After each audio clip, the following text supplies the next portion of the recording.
Api di Bukit Menoreh. Cerita, Esa Mintarja. Audiobook, novel silat. Bab 88. Sejenak ketegangan di ruang itu menjadi semakin tajam. Dalam kediaman mereka, terasa bahwa dada masing-masing telah dipepeti oleh desakan perasaan yang seolah-olah sudah tidak terbendung lagi. Di luar, angin malam yang sejuk berhembus mengguncang dedaunan. Suara gemersik sentuhan ranting-ranting yang berderak-derak, seakan-akan bisikan-bisikan yang mendebarkan jantung terdengar dari alam lain. Semakin lama semakin keras. Sedang nyala pelita yang redup di regol halaman dan di pendapa berguncang pula, menggeliat, seperti dihembus hantu. Beberapa orang menoreh telah duduk-duduk di regol halaman. 1-2 orang berada di tangga pendapa. Mereka ingin bertemu dengan Sidanti dan Argajaya, yang menurut pendengaran mereka, baru saja melakukan perjalanan yang panjang, jauh, dan penuh dengan bermacam-macam pengalaman. Pengalaman-pengalaman yang aneh, yang mencemaskan, yang mendebarkan tetapi juga yang mentertawakan. Dan mereka itu ingin mendengarnya. Apalagi mereka, terutama anak-anak muda yang sebaya dengan Sidanti, kawan bermain di masa kanak-kanak, setelah sekian lama tidak bertemu, mereka ingin melihat, bagaimanakah keadaan anak muda itu kini. Anak muda kebanggaan tanah perdikan Menoreh. Tetapi kesempatan itu tidak kunjung datang. Mereka melihat bahwa pintu masuk ke dalam peringgitan belum tertutup rapat. Tetapi mereka tidak melihat bahwa di dalam peringgitan itu duduk beberapa orang yang sedang bercakap-cakap, atau pintu peringgitan itu terbuka dan seseorang mempersilahkan mereka masuk. Mungkin Sidanti masih terlampau lelah, desis seseorang yang duduk di atas tangga pendapa. Mungkin. Tetapi mereka terkejut ketika mereka mendengar suara yang agak keras meloncat dari peringgitan. Tetapi suara itu tidak begitu jelas bagi mereka. Sejenak mereka saling berpandangan. Tetapi mereka tidak dapat menerka apa yang telah terjadi. Mereka tidak dapat menduga sama sekali bahwa di peringgitan itu sedang berlangsung suatu pembicaraan yang tegang. Dalam pada itu, Sidanti dan Argajaya pun hampir-hampir tidak sabar menunggu kedatangan Ki Tambakwedi. Mereka hampir tidak sabar lagi duduk-duduk dengan tegangnya di dalam bilik mereka. Bilik yang terasa terlampau panas dan sesak. Tetapi mereka tidak berani melanggar pesan Ki Tambakwedi, supaya rencana mereka tidak rusak karenanya. Mereka hanya dapat mengharap, mudah-mudahan Argapati dapat mengerti dan melakukan seperti yang mereka kehendaki. Di peringgitan, Argapati dan Ki Tambakwedi masih saja duduk berdiam diri. Keringat yang dingin mengalir membasahi pakaian mereka. Kedua orang tua-tua yang penuh dengan pengalaman, pengetahuan, dan ketajaman pandangan itu, tiba-tiba seolah-olah membeku. Mereka kehilangan pilihan kata-kata untuk meneruskan pembicaraan yang semakin lama menjadi semakin tegang. Namun justru karena mereka saling berdiam diri itu, maka ketegangan pun menjadi semakin memuncak. Tiba-tiba dalam keheningan yang panas itu, Ki Tambakwedi berkata lambat. "Apakah maksudmu sebenarnya Argapati? Apakah kau akan ingkar dari tanggung jawabmu sebagai seorang ayah?" Argapati mengerutkan keningnya. Jawabnya, "Tidak. Bukan karena aku akan ingkar. Tetapi justru sebaliknya. Aku harus mengetahui keadaan sebenarnya. Aku harus mengatakan benar bagi yang benar, dan aku harus mengatakan salah bagi yang salah menurut keyakinanku. Aku bukan seorang pengecut yang takut melihat kesalahan melekat di tubuh sendiri. Tetapi aku juga bukan pengecut untuk mempertahankan kebenaran yang aku yakini, meskipun harus aku tebus dengan nyawa sekalipun. Itulah pendirianku. Juga pendirianku atas Sidanti. Kalau Sidanti bersalah, maka ia memang wajib mendapat peringatan, supaya kesalahan itu tidak terulang kembali. Tetapi kalau Sidanti benar seperti katamu, maka Pajang akan menjadi karang abang. Aku tidak takut seandainya ada 100 pemanahan, 100 penjawi, 100 adiwijaya, dan kekuatan apapun yang ada di belakang mereka." "Aku tahu, Argapati," jawab Ki Tambakwedi. "Jelasnya kau tidak percaya kepadaku. Bukan maksudku. Tetapi kau masih memerlukan mendengar keterangan dari orang lain. Dan orang itu adalah pemanahan." "Ya." Terdengar gigi Ki Tambakwedi gemeretak. Tetapi ia mendengar pula ketika Argapati berkata, "Kalau kau percaya, bukan maksudku untuk tidak mempercayaimu. Tetapi aku menyangka bahwa telah timbul salah paham. Kalau salah paham itu dapat diperkecil, maka kemungkinan-kemungkinan yang lain pun akan dapat ditemukan. Tidak.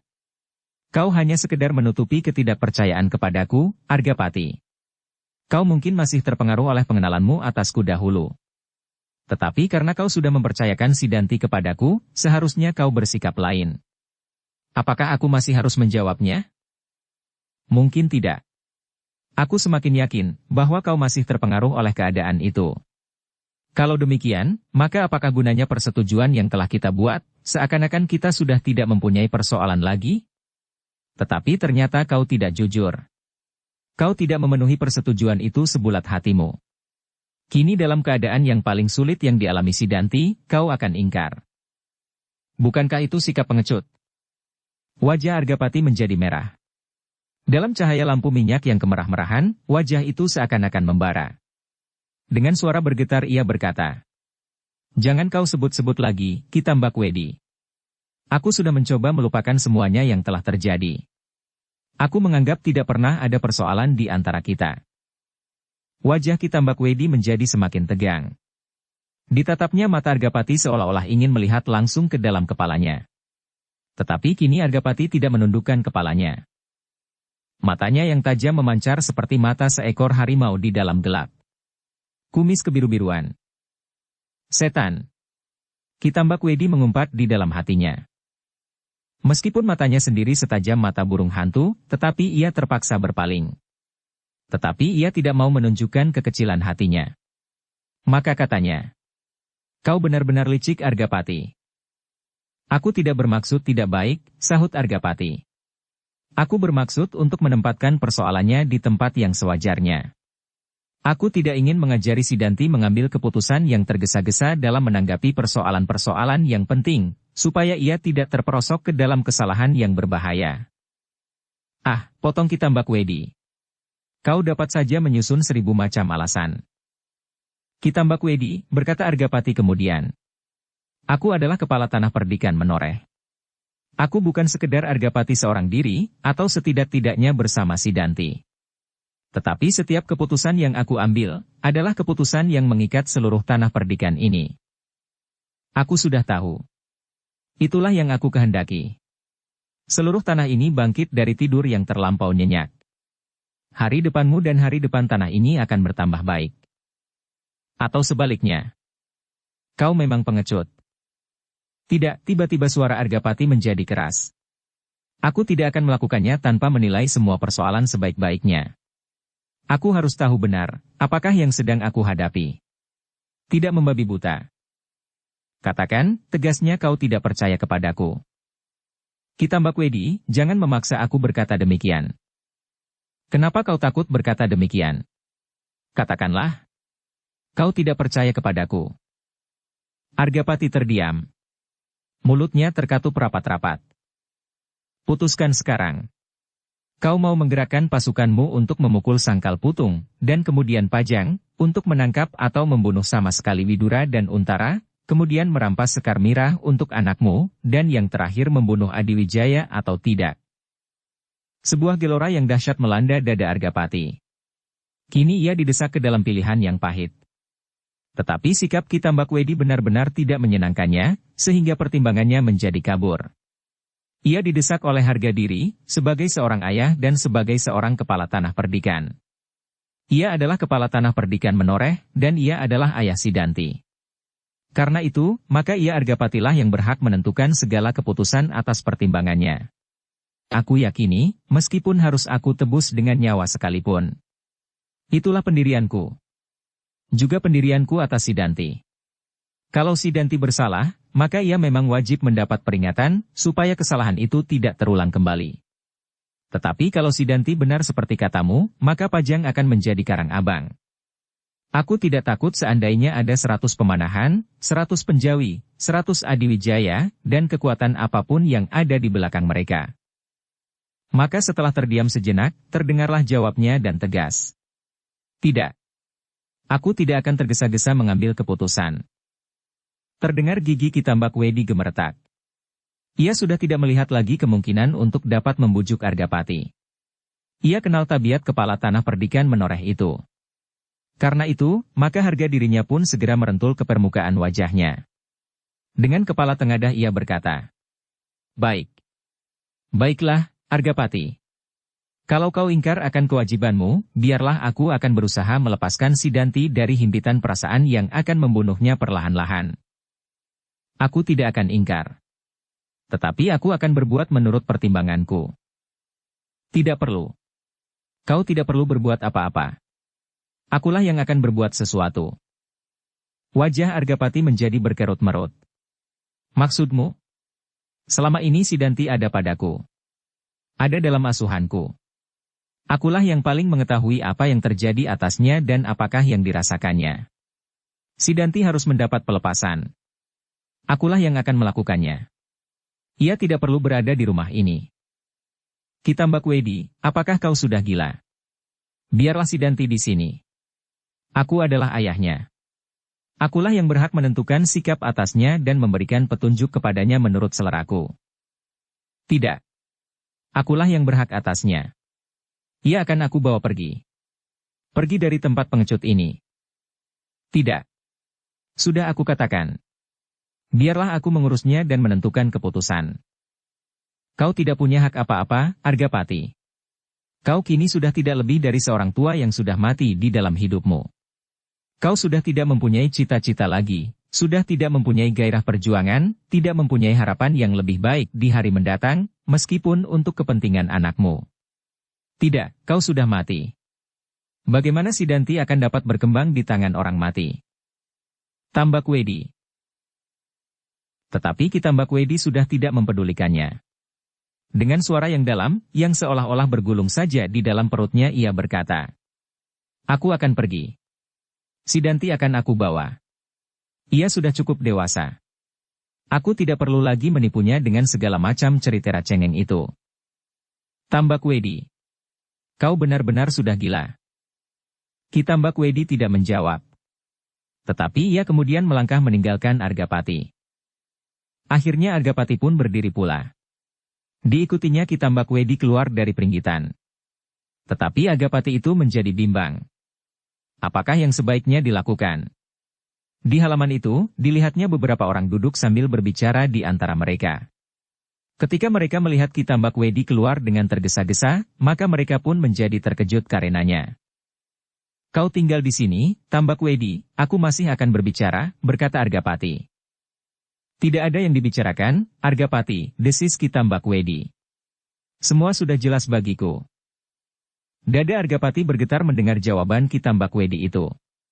Terdengar ia berdesis lambat. Ditahankannya perasaannya sekuat-kuatnya. Di sekitarnya banyak orang-orang yang melihatnya.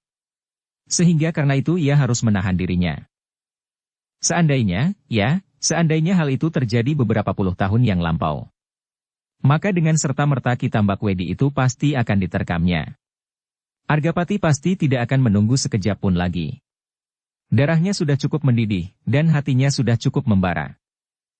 Tetapi kini ia berdiri sebagai seorang kepala tanah perdikan. Ia berdiri di pendapa, yang di sekitarnya terdapat banyak orang dari tanah perdikannya.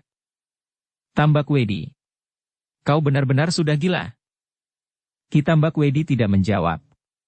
Tetapi ia melangkah meninggalkan Argapati. "Apa kata mereka kalau aku tiba-tiba saja bertempur melawan Kitambakwedi di rumah ini?" Terdengar Argapati menggeram. Dan yang diucapkannya ketika Kitambakwedi semakin jauh. "Tambakwedi, apapun yang terjadi adalah persoalan kita, persoalan orang tua-tua. Jangan kau siksa anak-anak itu dengan ceritamu yang bodoh." Kitambakwedi yang sudah hampir sampai di Gandok, terhenti sejenak. Ia memutar tubuhnya dan menghadap kepada Ki Gede Menoreh. "Itu urusanku, Argapati. Kalau kau tidak senang terserah kepadamu. Bukan soalku, senang atau tidak senang. Tetapi justru untuk kepentingan anak itu sendiri. Anak itu sudah cukup dewasa. Aku harus mengajarinya melihat kenyataan. Tetapi kenyataan-kenyataan yang gila itu tidak perlu kau ungkapkan supaya anak itu tidak menjadi gila seperti kau. Itu bukan urusanmu." Betapa Argapati mencoba menahan diri, tetapi terdengar juga giginya gemeretak. Diusapnya dadanya dengan tangannya, seakan-akan menahan dada itu supaya tidak meledak. Beberapa orang yang berada di halaman rumah itu menjadi terheran-heran. Apakah sebenarnya yang sudah terjadi? Mereka saling berpandangan dan saling bertanya lewat sorot mata mereka. Tetapi tidak seorang pun yang berani mengucapkan pertanyaan yang menggelegak di dalam dada mereka. Kitambak Wedi kemudian dengan tergesa-gesa masuk ke dalam gandok. Di muka pintu hampir saja ia membentur Sidanti dan Argajaya yang ingin meloncat keluar, karena mereka mendengar suara Kitambak Wedi yang keras dan suara Argapati di pendapa. "Apa yang terjadi guru?" bertanya Sidanti dengan serta-merta. "Apakah terjadi salah paham itu?" Kitambak Wedi melihat kecemasan membayang di wajah Sidanti dan Argajaya. Sekali ia menarik nafas dalam-dalam, lalu katanya, "Ya, Argapati benar-benar telah menjadi gila." "Oh, lalu?" Sidanti menjadi semakin cemas. "Kita pergi dari rumah terkutuk ini." Sidanti menjadi semakin bingung. Sejenak ia terbungkam. Tetapi sorot matanya memancarkan gejolak di dalam dadanya. "Kita pergi Sidanti. Kita tidak akan tinggal di sini terlampau lama." Ternyata Argapati sekarang adalah seorang pengecut besar yang tidak berani berbuat apapun di luar halaman rumahnya sendiri. "Guru," potong Sidanti. Bagaimanapun juga, Argapati adalah ayahnya, sehingga kata-kata itu terasa menyentuh perasaannya. "Jangan kau hiraukan Argapati. Marilah kita pergi." Tetapi Sidanti tergagap. "Rumah ini adalah rumah ayahku." "Kitambak Wedi," berkata Argajaya. "Apakah yang dapat kita lakukan tanpa Kakang Argapati?" "Persetan dengan Argapati," sahut Kitambak Wedi, kemudian suaranya merendah. "Angger Argajaya. Kau sudah terlanjur terlibat dalam persoalan Sidanti. Kau tidak akan dapat menghindar lagi.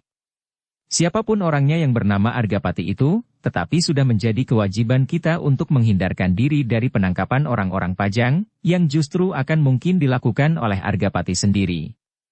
Ternyata setan itu merasa dirinya lebih berkepentingan dari orang-orang Pajang sendiri. Ia merasa dirinya berkepentingan untuk mendapatkan pujian. Seandainya Sidanti bukan anaknya, Argajaya bukan adiknya, dan aku bukan guru anaknya, maka aku kira kita sudah tidak akan dapat keluar lagi dari halaman ini. Terasa dada Sidanti bergetar. Wajahnya menjadi merah dan giginya gemeretak. Terdengar suaranya parau. "Lalu, apakah yang akan dilakukan oleh ayah?" "Ia tidak mau tersangkut dalam persoalan kita dengan orang-orang Pajang. Ayahmu menjadi ketakutan, sehingga kita tidak mendapat perlindungan apapun di sini. Karena itu, marilah kita pergi. Ada sesuatu yang penting yang wajib kau ketahui Sidanti. Tetapi aku tidak sempat mengatakannya sekarang." Sidanti masih mematung. Ia tidak segera dapat menyesuaikan dirinya dengan keadaan yang dihadapinya. Terasa sesuatu yang sangat membingungkannya berkecamuk di dalam benaknya. "Angger Argajaya," berkata Kitambak Wedi. "Kau sudah tidak dapat menghindar lagi dari setiap pertanggungan jawab dengan orang-orang Pajang, seperti kata kakakmu sendiri. Karena itu, marilah kita berusaha menyelamatkan diri kita sendiri tanpa mempercayakannya kepada orang lain. Sebenarnya aku dapat berbuat apa saja untuk kepentinganku sendiri, tetapi aku tidak sampai hati meninggalkan Sidanti dan kau. Karena itu, apakah kau tidak berkeberatan, apabila malam ini aku dan Sidanti bermalam di rumahmu? Sementara itu kita dapat menyusun rencana yang baik untuk melakukan sesuatu." Keduanya masih terdiam. Mereka didorong ke dalam suatu persoalan yang tidak terduga-duga sama sekali sebelumnya.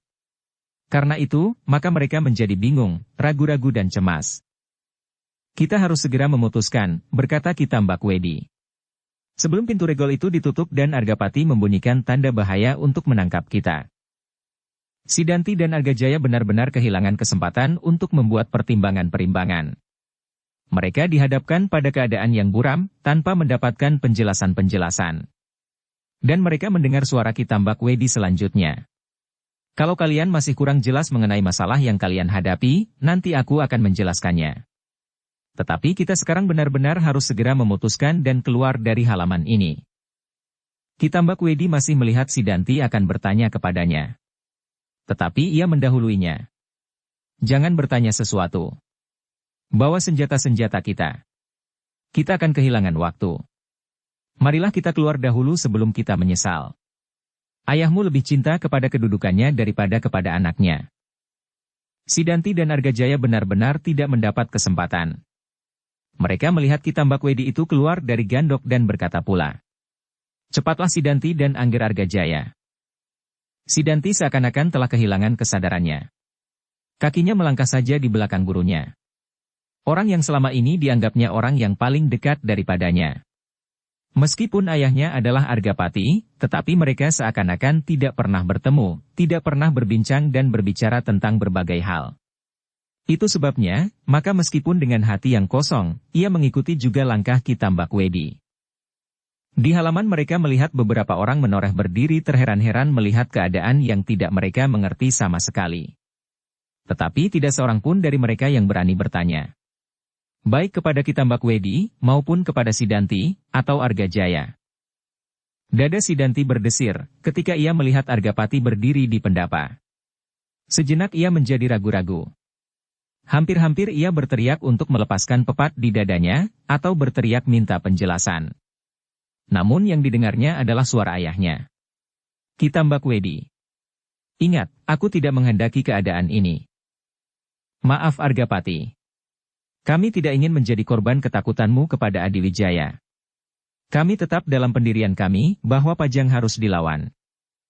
Terserah kepadamu, Tambakwedi.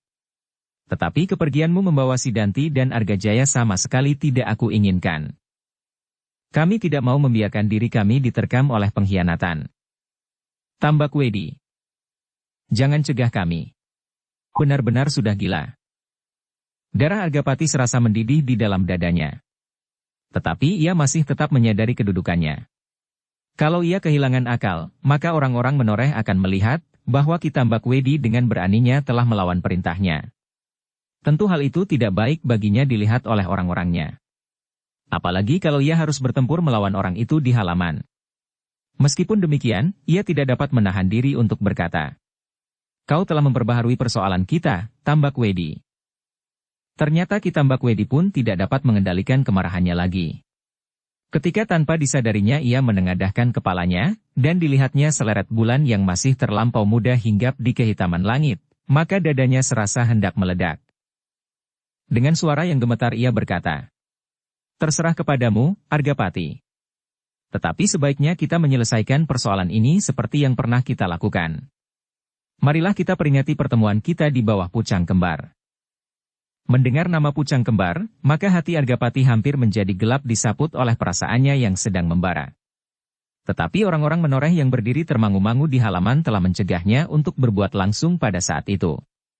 Namun sebagai seorang yang keras hati, Argapati yang bergelar Ki Gede Menoreh itu menjawab, "Baik, Tambakwedi. Aku akan menunggu bulan purnama naik. Bukankah saat-saat yang demikian, di bawah pucang kembar beberapa puluh tahun yang lalu kita pernah membuat suatu perjanjian? Nah, aku bersedia memperingatinya. Nanti pada saat purnama penuh." "Bagus," teriak Ki Tambakwedi. "Aku menunggumu. Sementara ini, aku akan dapat memberikan penjelasan kepada Sidanti tentang semua persoalan. Kau akan membuatnya gila seperti kau? Itu urusanku. Kau sudah kehilangan akal." Argapati berhenti sejenak. Terasa tubuhnya gemetar seperti sedang kedinginan. Namun masih terdengar suaranya parau. "Argajaya. Jangan ikut." Argajaya menjadi ragu-ragu sejenak. Tetapi ia mendengar Tambakwedi berkata, ia telah terlibat pula dalam persoalan Sidanti dan Pajang. Kalau ia tidak pergi bersamaku, maka ia akan menjadi korbanmu. Korban kelicikanmu. Untuk mendapatkan pujian dan mungkin hadiah seperti yang akan diterima oleh pemanahan dan penjawi untuk memperluas tanah perdikanmu, kau akan sampai hati mengorbankan kami, anakmu, adikmu, dan aku yang kau katakan sahabatmu. Kau jangan mengigau, Tambakwedi. Jangan membuat aku kehilangan akal pula. Kalau kau mau pergi, pergilah. Kita sudah menentukan waktu itu. Baik. Pada saat purnama penuh naik. Aku menunggumu di bawah pucang kembar. Dukung channel Novel Silat dengan subscribe, follow, like, komen dan share. Ki Tambakwedi tidak menunggu Argapati menyahut. Segera ia melangkah pergi diikuti oleh Sidanti dan Argajaya. Semua mata yang berada di sekitar halaman itu mengikuti mereka dengan debar jantung yang menghentak-hentak dada. Tetapi mereka masih saja tidak berani mengucapkan sepatah pertanyaan pun. Bahkan tubuh mereka ikut menggigil tanpa diketahui sebab-sebabnya. Ketika ketiga orang yang telah menggetarkan dada setiap orang di halaman itu hilang di balik regol halaman, Ki Gede menoreh menekan dadanya. Sekali ia menarik nafas dalam-dalam. Ternyata ia telah terlibat ke dalam persoalan yang sama sekali tidak diingininya. Di luar regol halaman, Ki Tambakwedi kemudian berjalan dengan tergesa-gesa diikuti oleh Sidanti dan Argajaya. Namun sekali lagi Sidanti dihambat oleh kebimbangan dan keraguan-raguan. Kalau ia pergi mengikuti gurunya, ia harus meninggalkan ayahnya, tetapi kalau ia tinggal, maka ia akan terpisah dari gurunya yang selama ini mengasuhnya. Sejak ia meningkat menjelang dewasa, ia sudah tidak berada bersama ayahnya. Ia telah berada di padepokan Tambakwedi bersama gurunya. Keraguan-raguan itu benar-benar telah mengoyak hatinya. Ia benar-benar ingin berteriak sekuat-kuat tenaganya, supaya dadanya tidak menjadi pecah karenanya. Tetapi ia masih tetap sadar, bahwa apabila ia melakukannya, maka ia akan menyesal. Mungkin gurunya akan marah kepadanya atau orang-orang menoreh terbangun dari tidurnya dan berlari-lari mencari arah suaranya. Ketika teringat olehnya kata-kata gurunya dalam perdebatannya dengan ayahnya, maka debar di dada Sidanti menjadi semakin keras. Ia tidak dapat mengerti, kenapa ayahnya tidak membantunya, melepaskannya dari kecemasan terhadap orang-orang Pajang, apalagi membalas sakit hatinya dengan menghancurkan Sangkal Putung dan Jati Anom, lebih-lebih lagi Pajang. Tetapi justru ayahnya telah mengingkari kewajibannya sebagai seorang ayah, bahkan akan menangkapnya dan menyerahkannya kepada Pajang. Terngiang di telinganya kata-kata gurunya. Ayahmu lebih cinta kepada kedudukannya daripada kepada anaknya. Terdengar Sidanti menggeram. Namun kemudian timbul pula keraguan-raguannya. Apakah benar ayah akan berbuat demikian? Baiklah, berkata Sidanti kemudian di dalam hatinya. Biarlah kali ini aku menghindar dulu. Besok atau lusa aku akan dapat minta penjelasan kepada ayah, apabila ada kesempatan. Mungkin aku perlu menghubungi ayah di luar pengetahuan guru, yang agaknya memang sudah mempunyai benih-benih yang kurang baik di antara mereka. Sejak kami berangkat dari Sangkal Putung, guru sudah tampak ragu-ragu dan bimbang. Ternyata yang terjadi benar-benar tidak menyenangkan. Sedang Argajaya pun tidak kalah bingungnya. Ia berjalan seperti di dalam mimpi saja. Tanpa kesadaran. Meskipun demikian, ia tidak dapat menahan hati lagi dan bertanya. Apakah yang sebenarnya telah terjadi, Ki Tambakwedi? Aku tidak mengerti ujung dan pangkal pembicaraan. Apalagi agaknya Kiai telah terlibat dalam persoalan yang tampaknya bersungguh-sungguh dengan Kakang Argapati. Ki Tambakwedi menggeram. Katanya dengan suara gemetar. Aku memang sudah meragukannya sejak semula, Ngger, bahwa kakakmu akan tidak berani bertindak untuk nama keluarganya. Ternyata hal itu benar-benar terjadi, meskipun aku sudah berusaha untuk membakar hatinya. Aku sudah mengatakan persoalan Sidanti dengan hati-hati, bahkan dengan membumbuinya.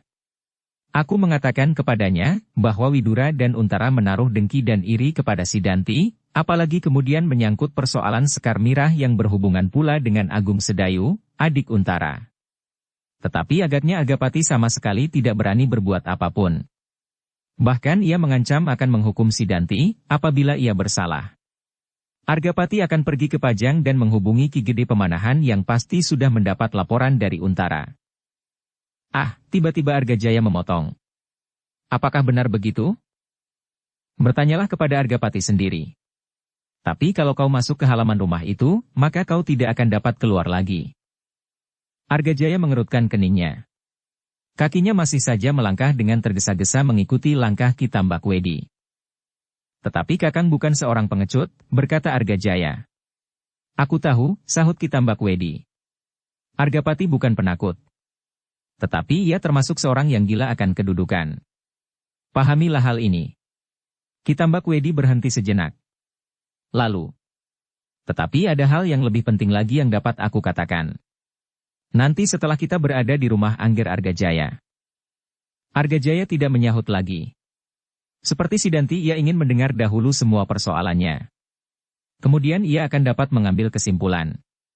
Kalau perlu, seperti juga yang tersirat di angan-angan Sidanti, ia akan dapat menemui Argapati untuk mendengar penjelasannya.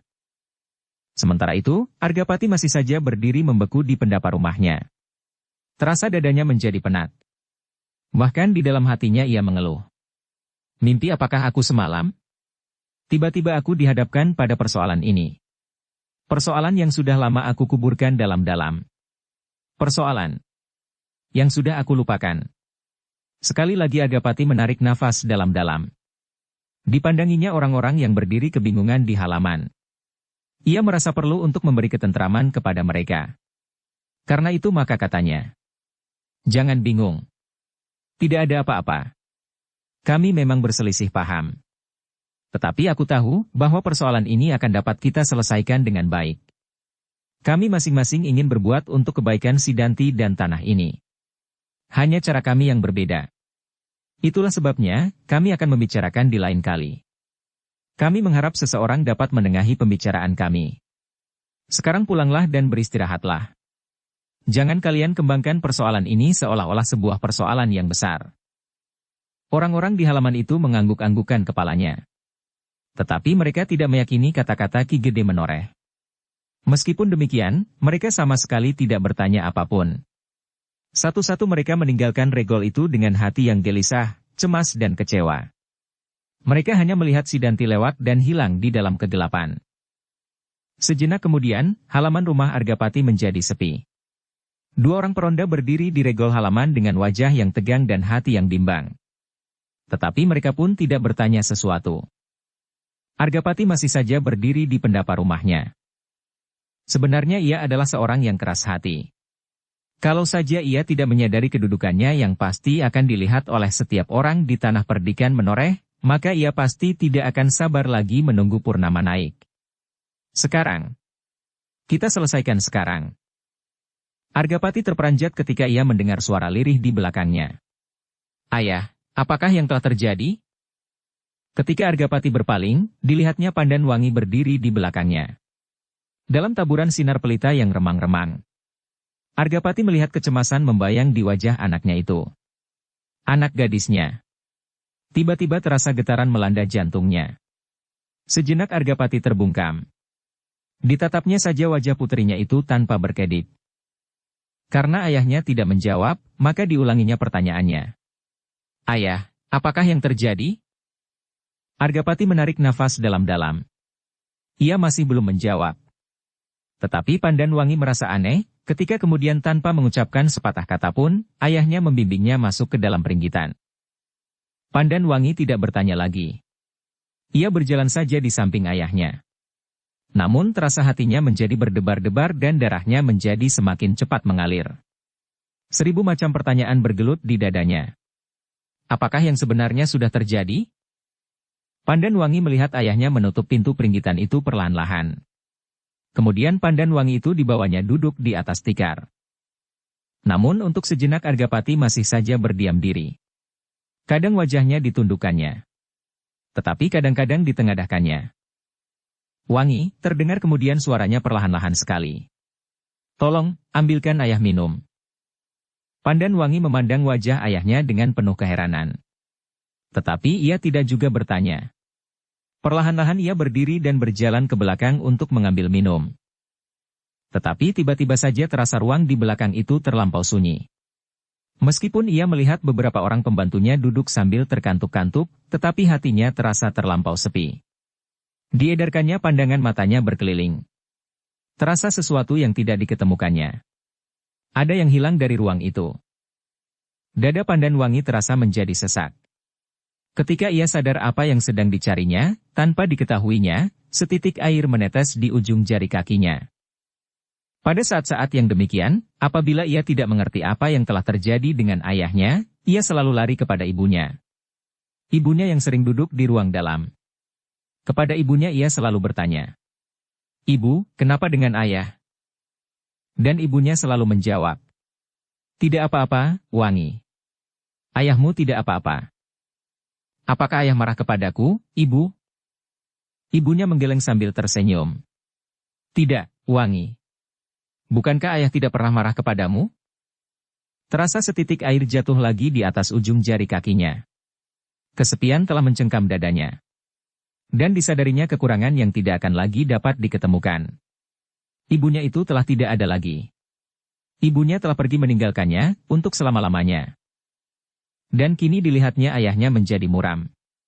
Kini ia tidak dapat mengetahui kenapa ayahnya berselisih dengan tamunya. Tetapi ia tidak dapat bertanya kepada siapapun. Yang ada di dalam ruangan itu hanyalah beberapa orang pelayan.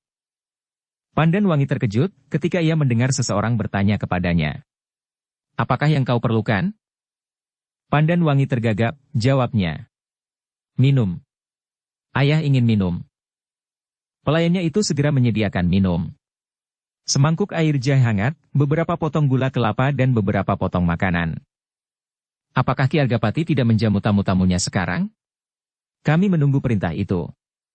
"Bukankah hari telah cukup malam, bahkan terlalu malam?" bertanya pelayan itu. Pandan Wangi menggelengkan kepalanya, "Tidak." Jawabnya. "Tamunya telah pergi." "Pergi?" Pelayan itu menjadi terheran-heran. "Kenapa?" yang lain bertanya. Sekali lagi Pandan Wangi menggelengkan kepalanya. Sekali lagi terasa dadanya berdesir. Ia pun menyimpan pertanyaan itu. Bukan sekedar pertanyaan, tetapi kecemasan. Para pelayan itu melihat wajah Pandan Wangi yang suram. Bahkan mereka melihat mata gadis itu menjadi basah. Namun justru itu, mereka tidak bertanya lagi. Sepeninggal Pandan Wangi, Argapati duduk seorang diri di peringgitan. Hatinya terasa terlampau sakit mengalami peristiwa itu. Peristiwa yang tidak berdiri sendiri. Yang tidak terjadi pada saat itu saja dengan tiba-tiba. Tetapi peristiwa ini adalah peristiwa yang menjelujur dari masa-masa yang silam. Tetapi Pandan Wangi sudah cukup dewasa, katanya di dalam hati. Ia harus tahu apa yang sedang dihadapi oleh ayahnya. Namun Argapati masih tetap ragu-ragu. Ia menarik nafas dalam-dalam. Ki Tambak Wedi yang kehilangan padepokannya itu, benar-benar telah menjadi gila. Ia sudah tidak dapat berpikir bening lagi. Agaknya ia akan menyeret Sidanti ke dalam kegilaan itu, bersama Argajaya pula. Argapati itu berdesis perlahan-lahan. Ia dihadapkan pada suatu persoalan yang sangat pahit. Apakah Ki Tambak Wedi itu benar-benar melakukan seperti yang dikatakannya? Pertanyaan itu selalu membayang di dalam hatinya. Apabila demikian, aku harus menjelaskannya pula kepada Pandan Wangi, supaya ia tidak terkejut sekali, apabila pada saatnya ia mendengar. Daripada ia mendengar dari orang lain, maka sebaiknya ia mendengar dari mulutku sendiri. Sekali lagi Argapati menarik nafas dalam-dalam.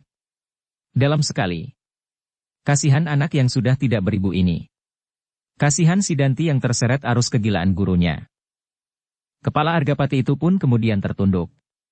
Apakah kedua kakak beradik itu harus berpisah? Pertanyaan itu benar-benar telah melukai jantungnya. Hati orang tua itu menjadi berdebar-debar ketika ia melihat Pandan Wangi datang kepadanya sambil menjinjing minuman. Apalagi ketika ia melihat wajah putrinya yang pucat itu. Argapati dapat meraba bahwa Pandan Wangi menjadi gelisah dan cemas. Kalau putrinya itu tidak mendapat penjelasan, maka bayangan-bayangan yang dibuatnya sendiri pasti akan membuatnya tidak dapat tidur semalam. Dan bayangan-bayangan yang demikian akan dapat berkembang tanpa batas. Aku harus berterus terang kepadanya, katanya di dalam hati. Supaya aku tidak menjerumuskannya ke dalam suatu keadaan yang kelak akan menggoncangkan perasaannya. Kini selagi aku masih ada. Selagi aku masih hidup. Aku dapat menenteramkan hatinya, apabila ia tergetar oleh desakan perasaannya. Tetapi keraguan-raguan menjalari hatinya, ketika ia melihat Pandan Wangi telah duduk bersimpuh di hadapannya sambil menyodorkan semangkuk air jahe dan beberapa potong gula kelapa. "Terima kasih, Pandan Wangi," desis ayahnya. Pandan Wangi tidak menjawab. Tetapi terasa betapa berat suara ayahnya, seolah-olah dibebani oleh perasaan yang hampir tidak tertanggungkan. Tetapi Pandan Wangi tidak berani bertanya. Ia duduk saja sambil menundukkan kepalanya. Namun sekali lagi dadanya disesakan oleh kenangannya tentang ibunya yang sudah meninggal. Dalam saat-saat begini, Pandan Wangi selalu melihat ibunya berbincang dengan ayahnya. Ibunya selalu berusaha untuk menenteramkan hati ayahnya apabila ia sedang dipeningkan oleh persoalan-persoalan yang sangat berat. Tetapi kini, Argapati itu terpaksa membawa beban yang agaknya terlampau berat seorang diri. Ia belum pernah melihat wajah ayahnya semuram wajahnya kini. Tetapi aku harus mengatakan, Argapati berkata di dalam hatinya. Aku harus mempunyai keberanian untuk mengatakannya. Kalau aku tidak berani berterus terang kepada Pandanwangi, sedang Ki Tambak Wedi mengatakannya kepada Sidanti, apapun maksudnya, maka apabila pada suatu saat kedua kakak beradik ini bertemu, maka akan sangat terguncanglah perasaan Pandanwangi, apabila Sidanti tidak dapat mengendalikan dirinya seperti sikap gurunya. Argapati menarik nafas dalam-dalam. Ketika Pandanwangi mendengar desah yang panjang meluncur dari hidung ayahnya, maka gadis itu mengangkat wajahnya. Tetapi wajah itu segera tertunduk kembali ketika matanya membentur pandangan mata ayahnya yang suram. Pandanwangi, terdengar suara Argapati perlahan-lahan. Kenapa kau menjadi gelisah? Pandanwangi heran mendengar pertanyaan ayahnya. Dan Argapati sendiri heran mendengar pertanyaan yang tiba-tiba saja meloncat dari bibirnya untuk memecahkan kebekuan suasana. Sekali lagi Argapati menarik nafas. Katanya, maksudku, apakah kau menjadi gelisah mendengar dan melihat persoalan yang baru saja terjadi? Ya, ayah, jawab Pandanwangi. Aku menjadi gelisah dan cemas. Apakah yang telah mencemaskan kau dalam persoalan itu? Apakah kau mendengar sesuatu yang pantas kau cemaskan? Pandanwangi menganggukkan kepalanya. Jawabnya, pembicaraan ayah dengan Ki Tambak Wedi tampaknya bersungguh-sungguh. Argapati mengangguk-anggukan kepalanya. Ya, Wangi. Agaknya Ki Tambak Wedi bersungguh-sungguh. Kenapa ayah berselisih dengan Ki Tambak Wedi? Bertanya Pandanwangi. Dari ruang dalam aku mendengar ayah dan Ki Tambak Wedi berbicara tentang Kakang Sidanti. Ya, Wangi. Tetapi ayah tidak sependapat dengan Ki Tambak Wedi. Argapati mengangguk. Ya, Wangi, aku memang tidak sependapat dengan Ki Tambak Wedi. Mendengar jawaban ayahnya, dan sikapnya yang lunak, Pandanwangi menjadi lebih berani. Ayah, suara Pandanwangi agak bergetar. Sejenak ia menjadi ragu-ragu, tetapi kemudian diberanikannya bertanya. Ayah, kenapa ayah tidak sependapat dengan Ki Tambak Wedi untuk melindungi Kakang Sidanti? Aku tidak berkeberatan Wangi, sahut ayahnya. Tetapi bukankah ayah menolak? Argapati menarik nafas dalam-dalam. Ia tidak segera menjawab. Ditatapnya wajah putrinya yang kemudian menundukkan kepalanya. Dada Pandanwangi menjadi berdebar-debar. Katanya di dalam hati. Oh, agaknya ayah tidak senang mendengar pertanyaanku. Dada gadis itu berdesir ketika ia mendengar ayahnya berkata.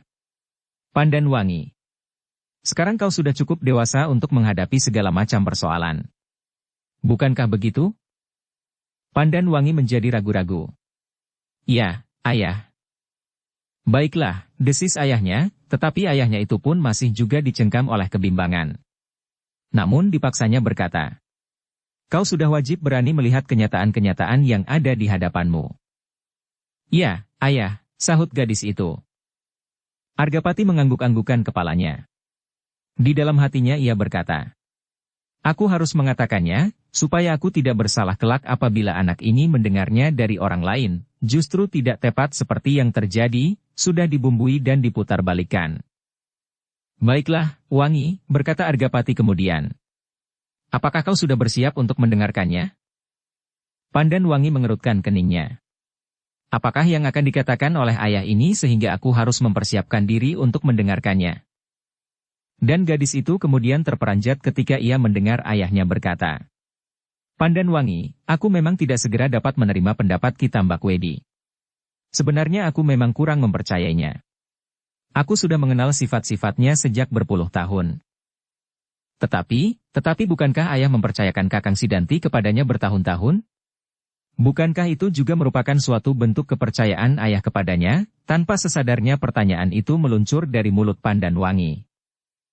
Pertanyaan Pandanwangi itu memang terlampau sulit untuk dijawab. Karena itu, maka sejenak Argapati terdiam. Namun kemudian Argapati itu berkata tanpa menjawab pertanyaan Pandanwangi. Wangi, ternyata perbedaan pendapat itu telah mendorong Ki Tambak Wedi untuk bersikap keras dan bersungguh-sungguh. Wajah Pandanwangi menjadi semakin pucat. Terbayang di dalam rongga matanya kemungkinan yang dapat terjadi dari sikap masing-masing yang keras itu. Ayah, suara Pandanwangi menjadi parau. Apakah ayah telah menentukan suatu saat untuk menyelesaikan persoalan ini seperti yang ayah katakan? Pada saat purnama naik beberapa hari yang akan datang di bawah pucang kembar, Argapati menjadi ragu-ragu. Tetapi ia tidak dapat mengingkarinya karena agaknya Pandanwangi telah mendengarnya. Tidak baik aku berbohong kepadanya, berkata orang tua itu di dalam hatinya. Ia harus tahu sebelumnya. Kalau terjadi sesuatu, anak ini sudah mempersiapkan dirinya untuk menghadapinya. Argapati menarik nafas dalam-dalam. Kemudian katanya lambat. Iya, Pandanwangi. Kami telah memutuskan. Kami yang bersama-sama sedang dikaburkan oleh perasaan kami yang menyala telah membuat perjanjian itu. Ayah, suara Pandanwangi menjadi semakin lambat.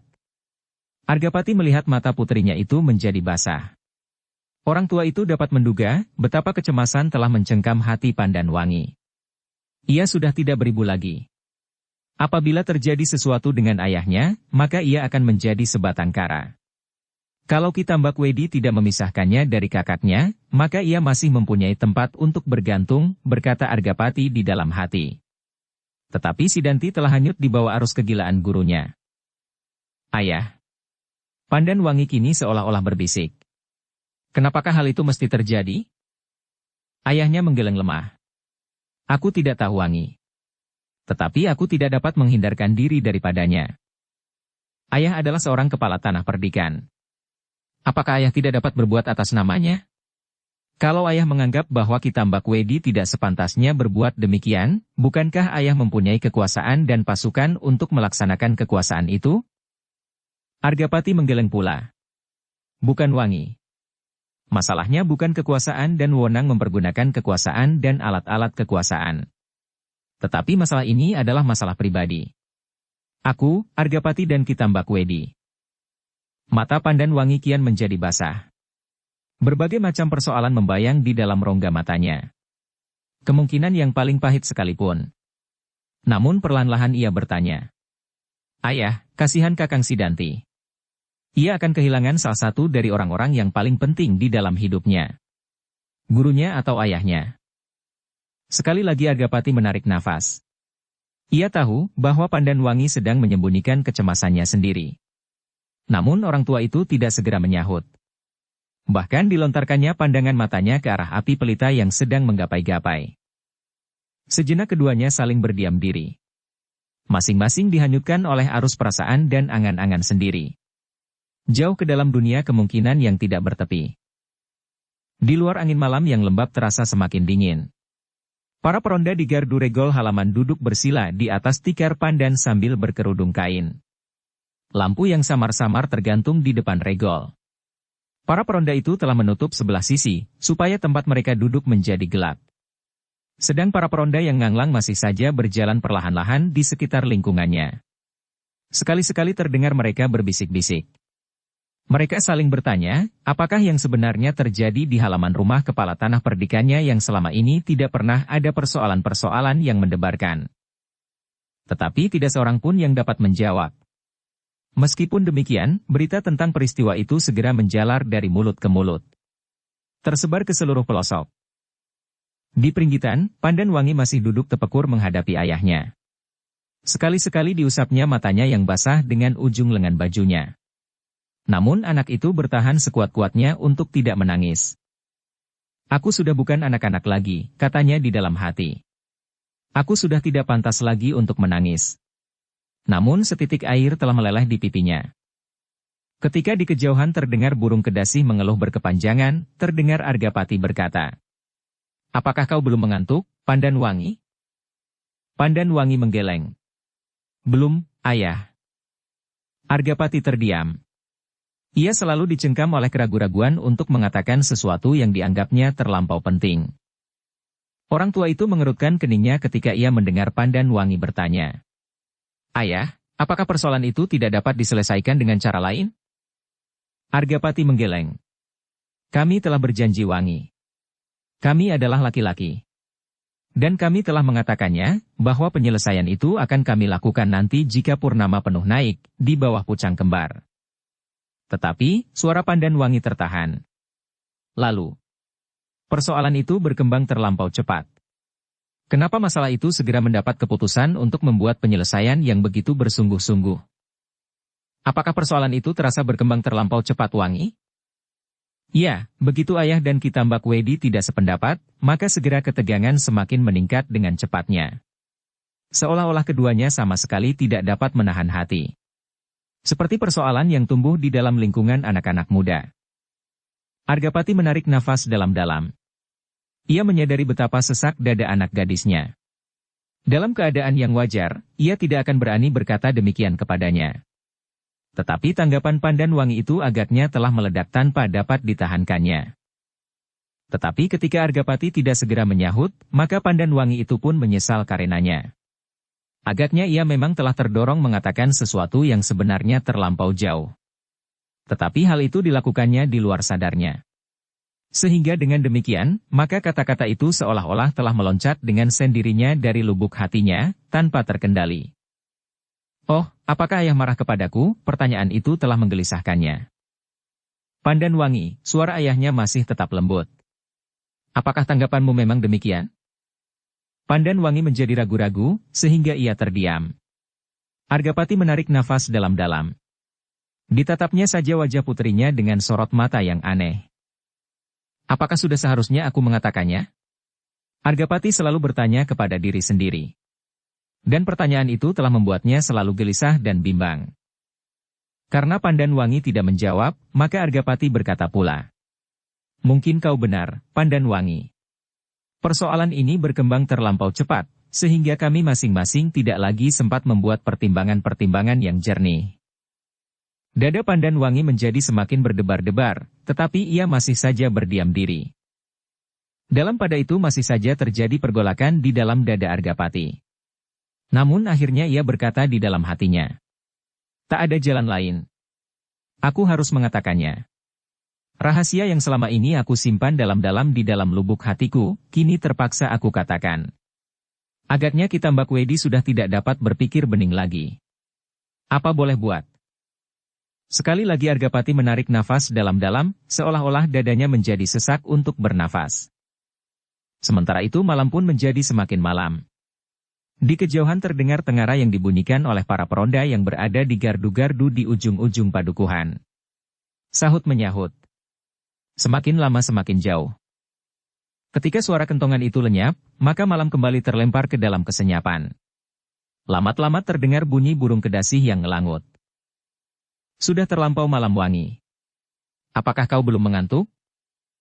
Pandanwangi menggelengkan kepalanya. Belum, ayah. Biasanya kau sudah tidur, Wangi.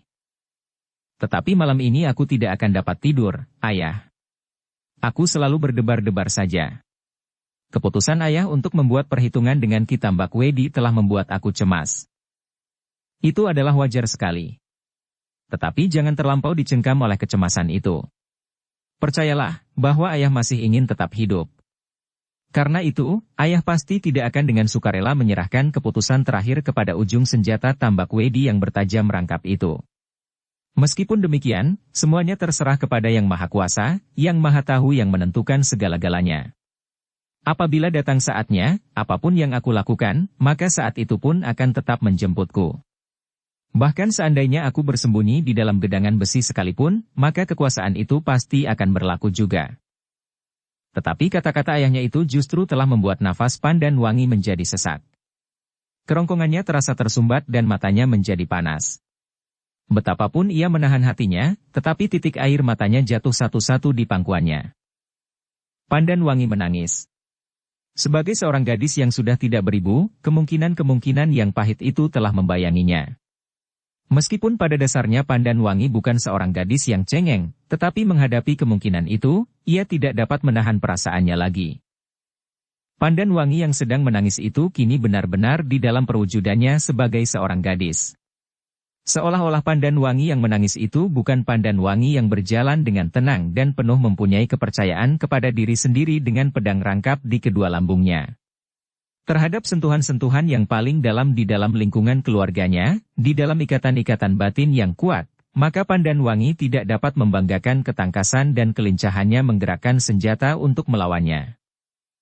Pandanwangi mengusap matanya, ketika ia mendengar ayahnya berdesah. Ia tahu benar, bahwa ayahnya tidak senang melihat air matanya menitik. Setiap kali ia menangis sejak kecilnya, ayahnya selalu berkata, Jangan menangis, Wangi.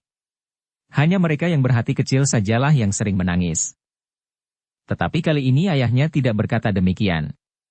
Ayahnya itu hanya berdesah dalam nada yang berat. Pandan Wangi mengangkat wajahnya ketika ia mendengar ayahnya berkata, Pandan Wangi, kalau kau masih belum mengantuk, maka ayah ingin mengatakan sesuatu kepadamu. Tetapi tangkaplah kata-kata ayah nanti dengan sikap dewasa. Dengan sikap yang matang. Mungkin hatimu akan terluka. Namun kemudian kau akan menyadari bahwa kau sudah bukan anak-anak lagi. Kau akan segera mengerti kenapa persoalan ayah dan Ki Tambak Wedi berkembang terlampau cepat dan tanpa terkendali. Bahkan kau pasti sudah mendengar pula bahwa persoalan ini telah disangkutkan pula dengan persoalan berpuluh tahun yang lampau yang terjadi pula di bawah pucang kembar itu. Pandan Wangi mengerutkan keningnya. Tetapi ia tidak menjawab. Kau bersedia bukan, Wangi? Pandan Wangi tidak tahu maksud ayahnya. Tetapi sebelum ia bertanya, ayahnya melanjutkan. Bukankah kau bersedia untuk menahan setiap gejolak perasaanmu? Bukankah kau telah cukup dewasa untuk bersikap? Hati gadis itu menjadi semakin berdebar-debar. Tetapi hampir di luar sadarnya ia menganggukkan kepalanya. Argapati menggeser dirinya secengkang. Diedarkannya pandangan matanya berkeliling, seolah-olah ingin meyakinkan dirinya, bahwa tidak ada seorang pun di dalam peringgitan itu kecuali ia berdua saja bersama putrinya. Di kejauhan masih saja terdengar suara burung kedasi yang seakan-akan sedang meratapi nasibnya. Pandan Wangi, berkata Argapati. Aku terpaksa mengatakan sebuah rahasia kepadamu.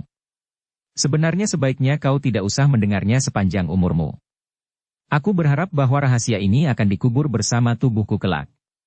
Tetapi agaknya sikap Ki Tambak Wedi telah mendorongku untuk mengatakan kepadamu, supaya kelak kau tidak akan terkejut karenanya. Seandainya Ki Tambak Wedi tidak mengancam akan mengatakan rahasia ini kepada kakakmu Sidanti, maka aku pun tidak akan berbuat serupa itu kepadamu. Namun agaknya aku tidak akan dapat menyimpannya lebih lama lagi. Selagi aku masih hidup, Wangi, aku akan dapat memberikan penjelasan kepadamu. Karena apabila aku sudah tidak ada, dan kau mendengarnya dari orang lain, Sidanti sendiri misalnya, maka tanggapanmu pasti akan berbeda. Apalagi kalau kau mendengar dari Ki Tambak Wedi. Kening Pandan Wangi menjadi semakin berkerut. Hampir di luar sadarnya ia bertanya. Apakah rahasia itu hanya diketahui oleh ayah dan Ki Tambak Wedi saja? Argapati mengangguk. Ya, Wangi. Mata Pandan Wangi yang suram memancarkan sebuah pertanyaan yang mencengkam hatinya. Kenapa ayah dan Ki Tambak Wedi? Tetapi pertanyaan itu tidak pernah terucapkan. Meskipun demikian, Argapati dapat menangkap ungkapan pertanyaan yang dipancarkannya lewat sorot mata putrinya itu. Pandan Wangi, berkata Argapati. Yang mengetahui rahasia ini hanyalah aku dan Ki Tambak Wedi. Kenapa aku dan Ki Tambak Wedi? Jawabnya adalah sebagian dari rahasia itu sendiri. Wajah Pandan Wangi semakin lama menjadi semakin suram namun tegang. Tetapi ingat, Wangi. Kau sudah dewasa. Tanggapilah secara dewasa. Pandan Wangi mengangguk. Kau akan mendengarkan sebuah cerita yang sangat menarik, tetapi sangat tidak menyenangkan hati, berkata Argapati. Tetapi itu adalah sebuah kenyataan yang tidak terelakkan. Sebab sudah terjadi. Kenyataan yang sudah terjadi, terjadilah. Tidak ada seorang pun yang akan dapat menghapusnya. Yang dapat dilakukan adalah melupakannya atau merahasiakannya supaya tidak ada seorang pun atau orang-orang yang datang di hari kemudian mengetahuinya. Tetapi kenyataan itu sendiri sudah berlaku. Pandan Wangi duduk dengan cemasnya. Wajahnya membayangkan kegelisahan yang sangat. Tetapi ia membeku saja seperti sebuah patung batu. Ditatapnya wajah ayahnya tajam-tajam, namun kemudian kepalanya itu pun ditundukkannya. Ia menunggu, apakah yang akan dikatakan oleh ayahnya. Sejemput angin yang silir menyusup di sela-sela lubang dinding mengguncangkan nyala pelita di dalam peringgitan itu. Dingin malam semakin lama semakin tajam menggigit kulit. Ketika di kejauhan terdengar lolongan anjing-anjing liar, maka bergetarlah sebuah hati mendengarkan cerita yang selama ini menjadi rahasia yang paling dalam disimpan di dalam lubuk hati. Pada saat-saat yang demikian itu, Sidanti duduk di hadapan gurunya di rumah Argajaya. Argajaya sendiri yang duduk pula bersama mereka, memandangi wajah Ki Tambak Wedi dengan tanpa berkedip. Pada saat yang hampir bersamaan, Ki Tambak Wedi itu pun telah mulai pada ujung ceritanya, rahasia yang selama ini disimpannya pula di dalam hatinya.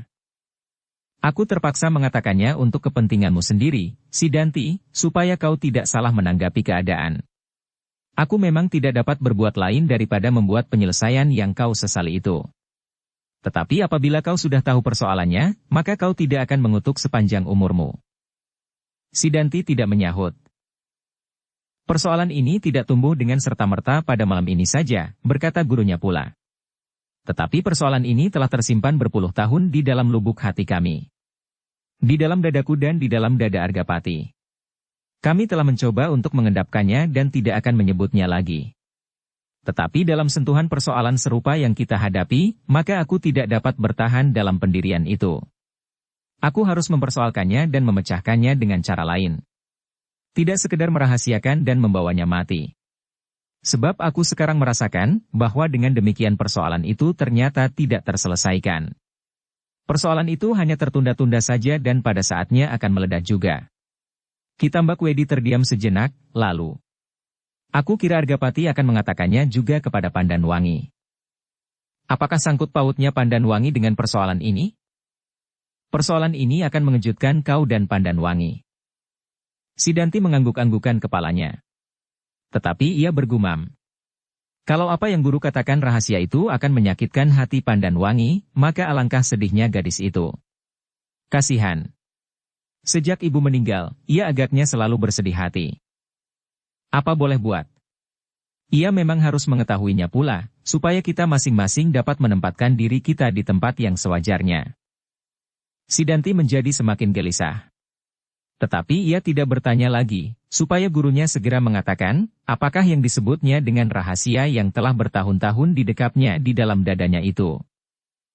Kau akan mendengar sebuah kisah, Sidanti. Kisah yang tidak begitu menyenangkan hati, tetapi yang dalam saat serupa ini harus kau dengar.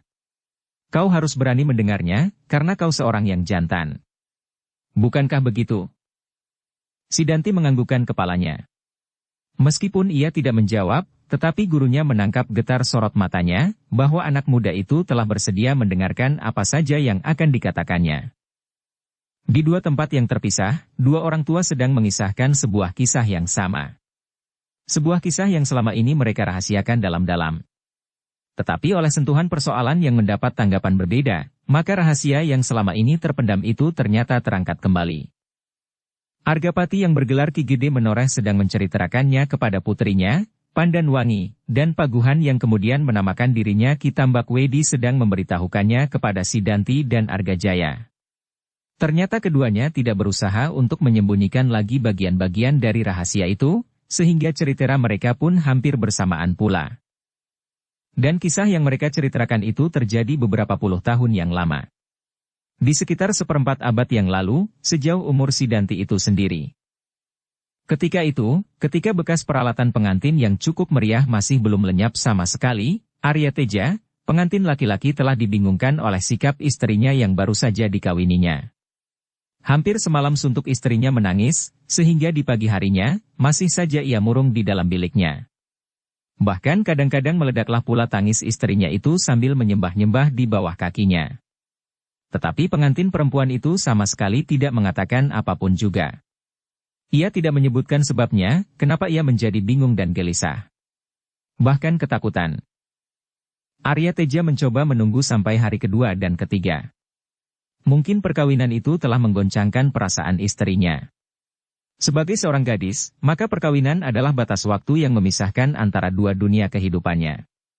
Ia akan meninggalkan masa-masa gadisnya dan terjun ke dalam suatu dunia baru yang belum dikenalnya. Memang dunia yang belum dikenal itu akan dapat menumbuhkan ketakutan dan kecemasan. Wulan, bertanya Arya Teja kepada istrinya. Kenapa kau selalu cemas, gelisah dan takut? Rara Wulan, istrinya itu, tidak pernah menjawab. Hanya tangisnya sajalah yang meledak-ledak. Arya Teja menarik nafas dalam-dalam. Ia tidak tahu, apakah yang telah terjadi dengan istrinya. Apakah ia sedang dibayangi oleh perasaan takut tentang dunianya yang baru atau oleh sebab-sebab yang lain? Akhirnya kesabaran Arya Teja pun menjadi semakin lama semakin tipis. Ia tidak dapat bertahan dalam keadaan itu. Ia pun menjadi bingung dan bahkan sedih pula, sehingga pada suatu saat ia bertanya kepada istrinya. Wulan, apakah kau menyesal? Seperti di saat-saat yang lewat, Rara Wulan hanya dapat menangis tanpa menjawab pertanyaan itu. Aku tidak dapat hidup dengan cara ini, Wulan. Aku tidak mengerti apa yang kau tangiskan. Tubuhnya sendiri akan rusak karenanya. Kini kau menjadi semakin kurus dan kering. Akhirnya kesabaran Arya Teja pun menjadi semakin lama semakin tipis. Ia tidak dapat bertahan dalam keadaan itu. Ia pun menjadi bingung dan bahkan sedih pula, sehingga pada suatu saat ia bertanya kepada istrinya. Wulan, apakah kau menyesal? Kecantikanmu pudar oleh air mata. Arya Teja berhenti sejenak, lalu. Wulan, aku sekarang adalah suamimu. Kalau kau selalu dibayangi oleh tangismu, maka aku pun akan menjadi bersedih pula. Wulan, apakah kita tidak dapat membagi kesulitan itu? Katakanlah, apakah yang membuatmu selalu menangis? Aku akan berusaha untuk menolongmu. Karena itu adalah kewajibanku. Tetapi Rara Wulan masih saja menangis tanpa menjawab sepatah kata pun, sehingga Arya Teja menjadi kehabisan akal karenanya. Perkawinan yang demikian lama ditunggu-tunggunya, yang dibayangkannya, bahwa perkawinan itu akan menjadikannya berbahagia dalam hidup berumah tangga dengan gadis yang selama ini diangan-angankannya, ternyata sia-sia belaka. Bahkan ia seakan-akan telah terjun ke dalam suatu neraka yang paling pahit. Kalau Rara Wulan hanya dikejutkan oleh suatu dunia baru yang belum dikenalnya, maka ia tidak akan menangis berkepanjangan. Sehari, 2 hari, 3 hari, bahkan pada hari-hari berikutnya rumah tangga mereka terasa menjadi semakin suram. Wulan, berkata Arya Teja itu. Beberapa tahun aku pergi merantau untuk kepentingan hidup kita di hari-hari mendatang. Aku mendapat penghargaan yang baik selama aku berada di Demak. Sultan Demak sendiri telah menganugerahkan banyak sekali kesenangan buat bekal hidup kita. Bahkan Kademangan menoreh kini telah menjadi tanah perdikan, karena aku dianggap berjasa. Kademangan ayah yang sempit, kini menjadi luas dan mendapat bentuk yang lebih baik, tanah perdikan. Tanah perdikan yang dalam pemerintahannya sehari-hari telah diserahkan kepadaku pula, karena ayah telah terlalu lelah. Selain memang akulah yang mendapat anugerah bentuk baru dari daerah Kademangan ini. Semuanya itu juga untukmu, Wulan. Tetapi kenapa kau tanggapi persoalan ini dengan air mata tanpa penjelasan apapun? Rara Wulan masih belum menjawab. Hanya tangisnya sajalah yang menjadi semakin keras. Isaknya hampir-hampir telah menyumbat pernafasannya. Arya Teja menjadi semakin bingung. Waktu yang ditunggu-tunggunya ternyata tidak seperti yang diharapkannya.